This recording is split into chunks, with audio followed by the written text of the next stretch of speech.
Cordial saludo, hermanos de la Radio Católica, del Ministerio Unidos por Cristo y María. Un gusto saludarles y sigamos adelante en la Cuaresma, evangelizando y dejando que el Señor gane nuestro corazón. Gracias a todos los benefactores que en las campañas de ofrenda y también en otras ocasiones se unen al Ministerio Unidos por Cristo y María, a la Radio Católica. Gracias, servidores, los distintos ministerios, y gracias a ustedes también, oyentes, que nos permiten llegar a ustedes por las ondas radiales y por las redes sociales. Gracias. Dios les bendiga, les proteja y les guarde. Un saludo muy especial en esta Cuaresma del 2025, Año Santo, peregrino de la esperanza. Nos preparamos para el domingo 30 de marzo, cuando celebramos el domingo llamado de la alegría en la Cuaresma, el Domingo Latere, el Domingo de la Alegría, que propone el ornamento rosado y que proclama la misericordia del Señor. Hemos venido caminando en esta Cuaresma y el cuarto domingo de Cuaresma nos regala una alegría en el Señor. Hemos contemplado nuestra humanidad, que el Señor nos enseña a vencer la tentación y a caminar en la voluntad de Dios. Esa humanidad que es transfigurada por la presencia amorosa del Señor, y luego la necesidad de volvernos al Señor y de dar fruto, de convertirnos. Ahora experimentemos la misericordia en este cuarto domingo de Cuaresma, la misericordia que alegra, la misericordia que llena de gozo, la misericordia que nos dice en el camino de la Cuaresma: el Señor nos ama gratuitamente, el Señor nos abraza en este año santo, el Señor nos da gozo y alegría. Nos centraremos en el Evangelio según San Lucas, el capítulo 15, 1, 3, 11, 32, y meditaremos en torno a él para contemplar al Padre misericordioso, el domingo de la alegría, el domingo de la misericordia, el domingo de seguir caminando en esta Cuaresma del 2025. En aquel tiempo solían acercarse a Jesús todos los publicanos y pecadores a escucharlo. Los publicanos eran considerados pecadores públicos. Los pecadores, muchos les consideraban que no tenían perdón de Dios. Escuchaban a Jesús porque proclama que no hay caso perdido para Dios, que Dios ama al ser humano independientemente de su pecado y que le levanta, le sana, le libera. El anuncio de Jesús de misericordia y de bondad, de que no hay caso perdido para Dios, de que Dios viene en favor nuestro, de que es providente y bondadoso, ha atraído a los publicanos, que eran considerados malditos algunos, eran considerados lejos de la misericordia del Señor. En esta Cuaresma del 2025, también nosotros acerquémonos al Señor con la historia que estamos viviendo, con la realidad que nos acompaña, frágil, débil, aún también con caídas, y experimentemos que la escucha de Jesús nos da una buena nueva. Dios nos ama gratuitamente. Su amor nos convierte, nos sana y nos levanta. Y dejándonos amar por Él, Él restaura nuestra vida y la renueva. Los fariseos y los escribas murmuraban diciendo: «Este acoge a los pecadores y come con ellos». Los fariseos eran los estudiosos de la ley, rigoristas, conocían todo el Antiguo Testamento, los escribas lo habían transcribido y consideraban de que si Jesús fuera un maestro, no debía acoger a pecadores y a publicanos. El rigor, la ley, la norma. También nosotros podemos mirar como fariseos y escribas a otros. Está en pecado, está en unión libre, está en poco conocimiento de la liturgia, y podemos decir: no merece la misericordia de Dios, es un ignorante, y comenzar a excluir, a considerar quién es digno de la misericordia de Dios y quién no, considerando que si conoce o si pertenece a cierto grupo, tiene la experiencia del amor de Dios y si no, está excluido de él. Jesús propone una parábola para decirle a los de su momento que el Padre es misericordioso. También nos llega a nosotros en esta Cuaresma del 2025 para que volvamos a creer en el Padre misericordioso,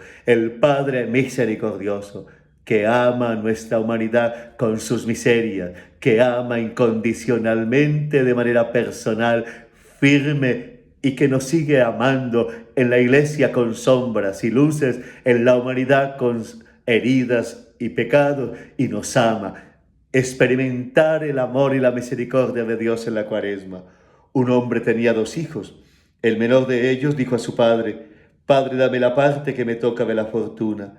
El padre le repartió los bienes.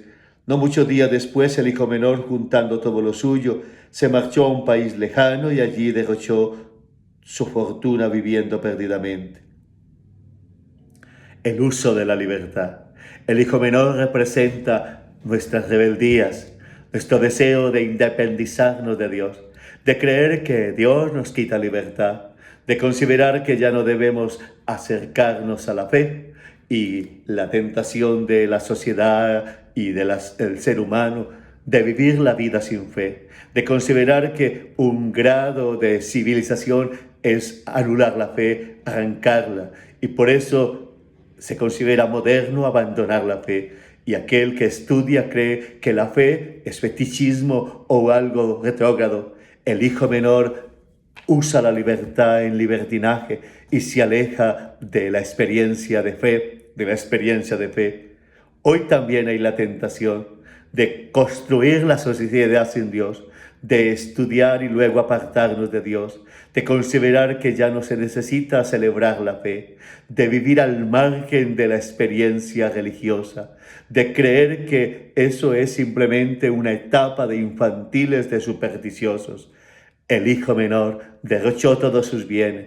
Hoy también aparece la misma tentación y la misma tentativa de una sociedad que se aparte de Dios, de seres humanos que quieren anular su dimensión espiritual y decir que se bastan simplemente en la materia, en el deleite de los sentidos, en la realidad temporal, y luego sentirán el vacío.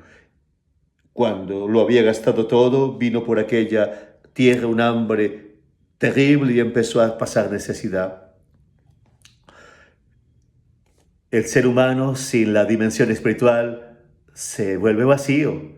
El creador, o mejor, la criatura sin el creador se diluye. Sin Dios, sin la experiencia de fe, sin la experiencia religiosa, sin la dimensión espiritual, terminamos vacíos, terminamos en el sinsentido.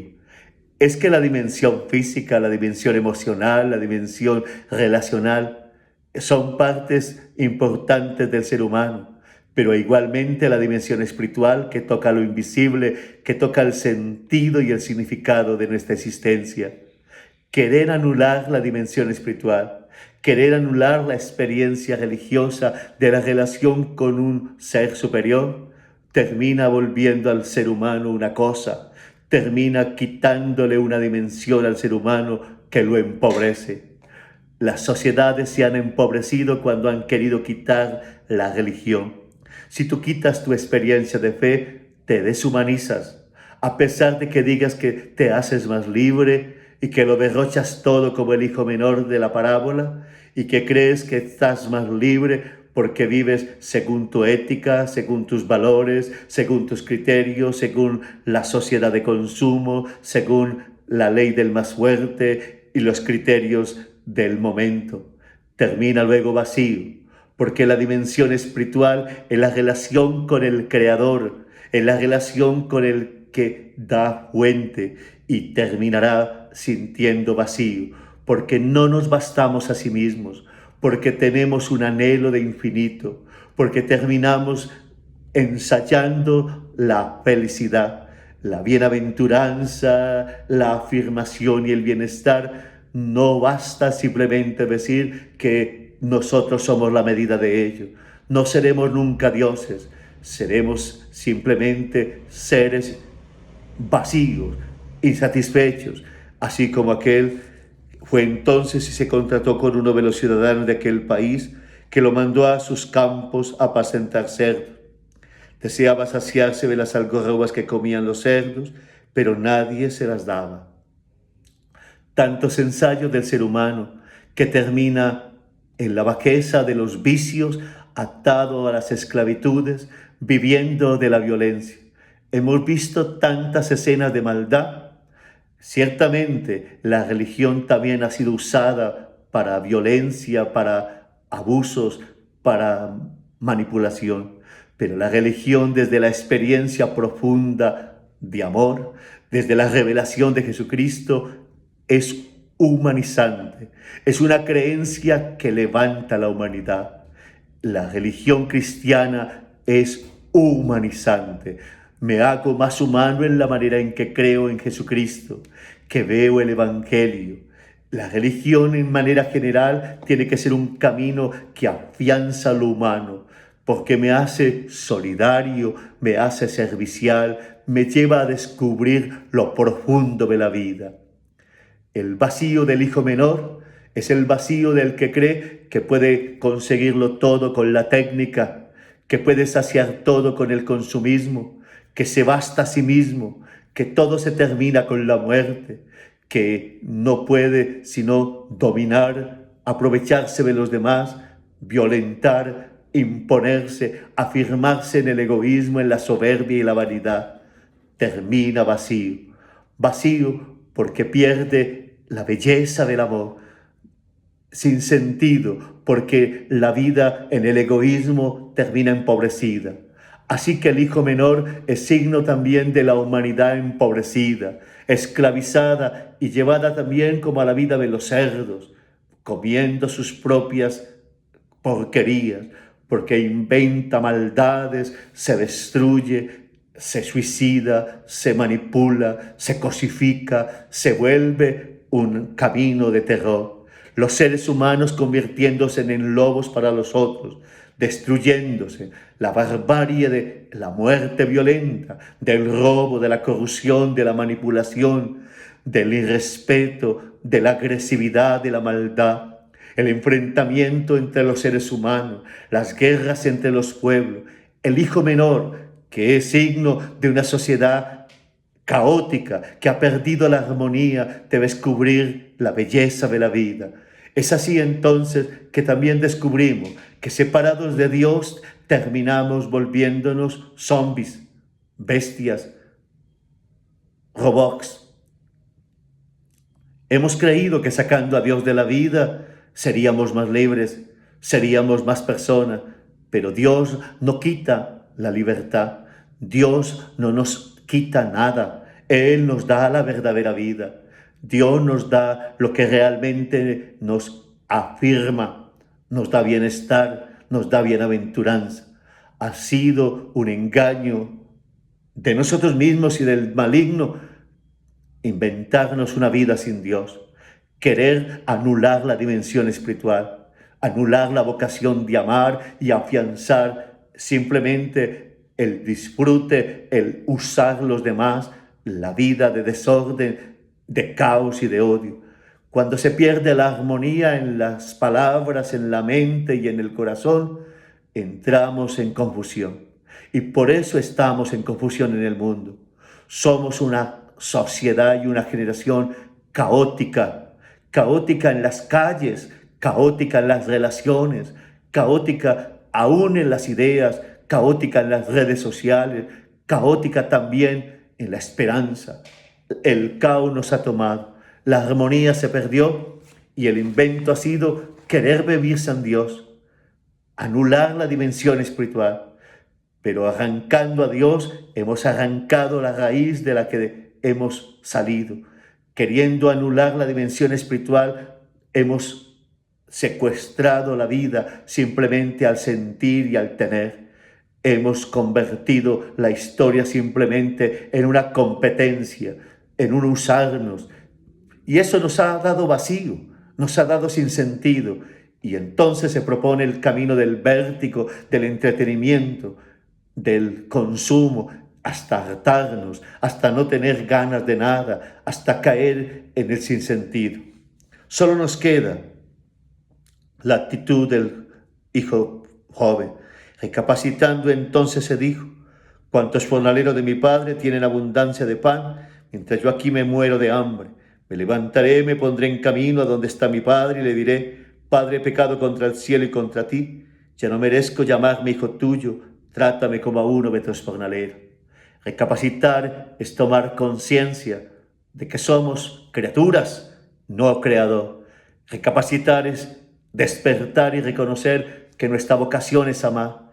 Recapacitar es despertarnos y saber que el otro es un regalo, no un infierno o un botín para aprovecharme. Recapacitar es saber que la vida se acrecienta dándola, que tenemos vocación de éxodo para ayudar, para bendecir, para crear puentes, a ser solidario, y que todo brote de egoísmo, de maldad y de odio termina destruyéndonos a nosotros mismos.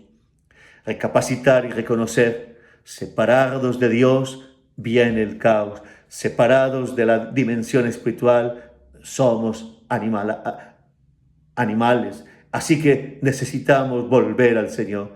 Estamos exiliados sin Él. La sociedad vive exiliada porque anula la dimensión espiritual. Todo el que descubre la dimensión espiritual vuelve a tener armonía, vuelve a tener paz. Hay demasiados caminos hoy de inteligencia emocional, de meditación. El Evangelio es la fuente más segura para volver a experimentar la grandeza de la vida humana, la belleza de amar, de bendecir, de tener sentido. Por eso necesitamos volver a la fuente que es el Padre amoroso que nos da a conocer Jesucristo. Volver con decidida. Y entonces aparece la buena nueva. Se levantó y vino donde estaba su padre. Cuando todavía estaba lejos, su padre lo vio. Se le conmovieron las entrañas y echando a correr, se le echó al cuello y lo cubrió de besos. Su hijo le dijo: Padre, he pecado contra el cielo y contra ti. Ya no merezco llamarme hijo tuyo. Pero el padre dijo a sus criados: Saquen enseguida la mejor túnica y vístasela. Pongan un anillo en la mano, sandalias en los pies. Traigan el ternero cebado y sacrifíquelo. Comamos y celebremos un banquete, porque este hijo mío estaba muerto y ha revivido. Estaba perdido y lo hemos encontrado. Y empezaron a celebrar el banquete. Volvió el hijo recapacitando al Padre. Cuaresma es volver al Padre en Jesucristo, volver al Padre convirtiéndonos, volver al Padre. Y el Padre misericordioso nos cubre con la túnica de su gracia, con la túnica de la dignidad humana, con la túnica de la armonía. Nos coloca el anillo de sentirnos amados del Señor, el anillo de descubrir que en nosotros está la fuente del bautismo, el anillo de que vamos a la vida eterna, el anillo de que Él nos ama y hace una fiesta porque nos vuelve la armonía al corazón, una fiesta porque vuelve a afirmarnos, no en imponernos, sino en servir. Así entonces que tenemos unas sandalias nuevas, peregrinos de esperanza, unas sandalias nuevas, caminamos hacia la vida eterna, hacia el cielo, unas sandalias nuevas, vamos tras las huellas de Jesucristo, unas sandalias nuevas. Nuestra vida es una peregrinación hacia Dios, no nos alejaremos de Él, no eliminaremos la dimensión espiritual, tenemos vocación a amar, tenemos la búsqueda de la verdad. La vida es hermosa cuando se vive desde Dios. El ternero cebado en la fiesta del Padre, porque nosotros regresamos en esta Cuaresma a Él. Experimentemos la fiesta de Dios. El Padre misericordioso no excluye a nadie. Solo basta que volvamos a Él y demos frutos, que volvamos a Él y le creamos, que reconozcamos que Él es el Creador, que reconozcamos que la libertad sin Él es una esclavitud, que el amor sin Él es una manipulación y que el futuro sin Él termina siendo una angustia y el pasado una depresión. Por eso nos volvemos al Padre, al Padre que nos ha revelado Jesucristo, al Padre misericordioso que nos ama incondicionalmente, al Padre misericordioso que hace esta cuaresma para abrazarnos en la iglesia, este año santo para abrazarnos. El peregrino de la esperanza es cada uno de nosotros que se deja abrazar por el Padre en Jesucristo, por el Padre en cada Santa Misa, en la adoración a Jesús Eucaristía, en el caminar que vamos haciendo cada día. Dejemos que acontezca el abrazo del Padre que nos ama gratuitamente, del Padre bondadoso y misericordioso. Estamos necesitados de experimentarlo en esa fiesta que es el caminar de la iglesia, en esa fiesta que es esta cuaresma, y por eso hoy es el domingo de la alegría, en esa fiesta de esta Pascua del 2025, una fiesta porque nos convertimos al amor, al servicio, porque bendecimos, porque miramos la vida desde Dios, porque experimentamos que el Evangelio es el gran banquete del Señor, que Jesucristo es el gran alimento que nos da el Padre para que volvamos a tener vida, y que reconocimos que lejos de Él la vida es vacío, hastío, caos, y necesitamos de la armonía, de la paz que solo el Señor puede dar. Esta es la fiesta del jubileo del 2025. La fiesta del año santo, la fiesta de los peregrinos de la esperanza. Hay fiesta en la iglesia y debemos alegrarnos por todos los que se acercan, y debemos alegrarnos por todos los que hacen esfuerzo y por todos los que caminamos en esta cuaresma, y debemos animarnos unos a otros y sentir que al confesarnos hay fiesta en la iglesia y en el cielo, porque damos pasos hacia el bien, y tengamos esa certeza, aprendamos a hacer el bien, dejemos que haya fiesta y venzamos las rebeldías del hijo menor que quise alejarse, y que volveremos a tener rebeldías de querernos alejar de Dios, de presumir que podemos vivir sin Dios, de inventar un mundo sin Dios. Pero recapacitemos en esta cuaresma y volvamos al Señor. Tú eres el Dios. Yo soy el que he pecado, yo me he alejado de ti, he querido construir mi vida sin ti, he malgastado mis fuerzas organizando mi vida sin ti, he creído que tengo la verdad, me he presumido de saber lo bueno y lo malo. Hoy me reconozco, Señor, y tú haces fiesta abrazándome, besándome con tu misericordia, el beso del Espíritu Santo, el abrazo de la iglesia que me acoge, la túnica del bautismo que se renueva, la experiencia maravillosa del banquete, de hacer parte del pueblo de Dios que camina en este 2025 como peregrino de la esperanza. Es así que vamos caminando, que vamos experimentando al Señor bueno y misericordioso, que nunca abandona, que no excluye a nadie y que está a nuestro lado. Al final, la actitud del hijo mayor. El hijo mayor estaba en el campo cuando al volver se acercaba a la casa, oyó la música y la danza, y llamando a uno de los criados le preguntó qué era aquello. Este le contestó: ha vuelto tu hermano, y tu padre ha sacrificado el terreno entero cebado porque lo ha recobrado con vida. Él se indignó y no quería entrar, pero su padre salió e intentaba persuadirlo.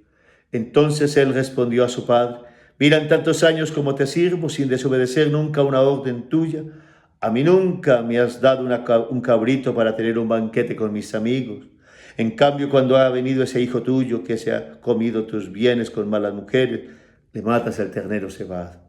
El padre le dijo: hijo mío, tú estás siempre conmigo, y todo lo mío es tuyo, pero era preciso celebrar un banquete y alegrarse porque este hermano tuyo estaba muerto y ha revivido, estaba perdido y lo hemos encontrado. El egoísmo del hermano mayor es otro problema de la vida del ser humano.